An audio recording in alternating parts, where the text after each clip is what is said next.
We are continuing with Mercy Watson's Something Wonky This Way Comes, Chapter 10.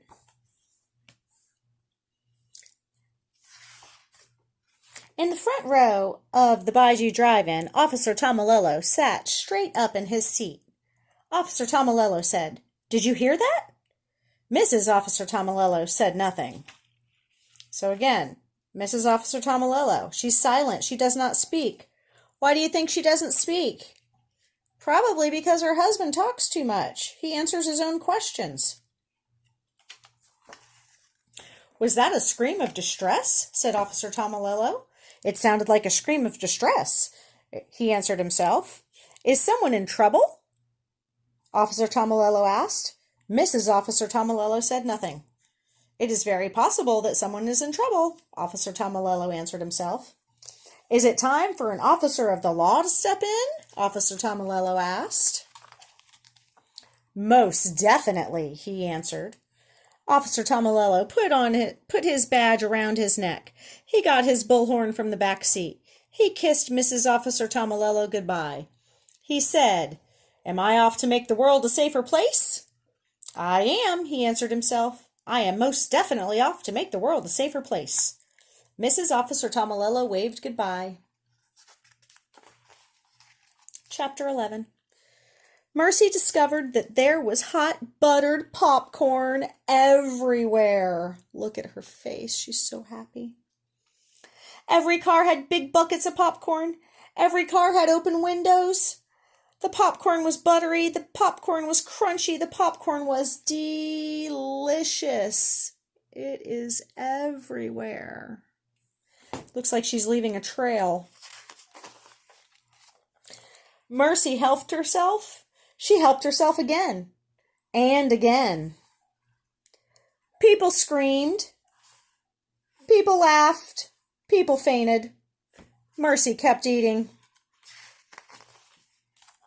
In the meantime, Mr. Watson and Frank returned to the convertible with several bottomless buckets of popcorn. Mrs. Watson was crying. "My darling, my dear," said Mr. Watson, "what is wrong?"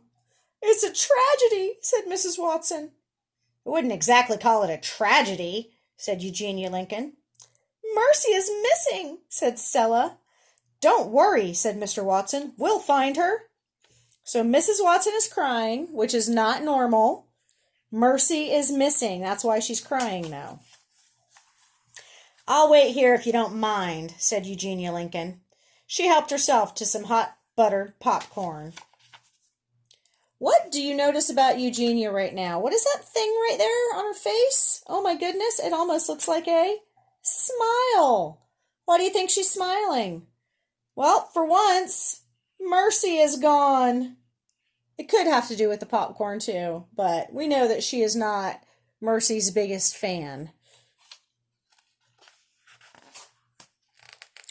Chapter 12. Leroy Ninker heard people screaming about monsters. Leroy Ninker heard people shouting about pigs. Leroy Ninker saw a woman with a net run past the concession stand.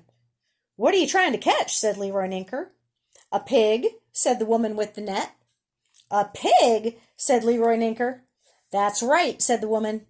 "You're not going to catch livestock with a net," said Leroy Ninker. "What you need is a lasso."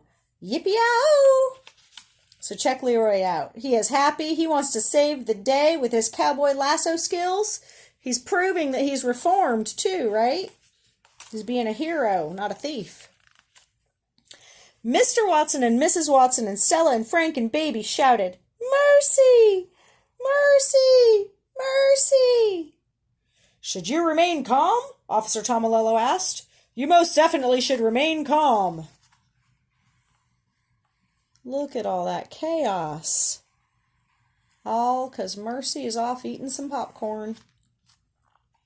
At the ticket counter, Beatrice Leopaglione took her glasses off and put them back on. "Wonky," said Beatrice Leopaglione. "Wonky in the extreme. Maybe it's some kind of emergency. Maybe I should call for help." Beatrice Leopaglione adjusted her glasses. She picked up the phone. Beatrice Leopaglione dialed the fire department. Chapter 13. We are going to save this last chapter for our final video. I hope you've enjoyed it so far. I'll see you soon.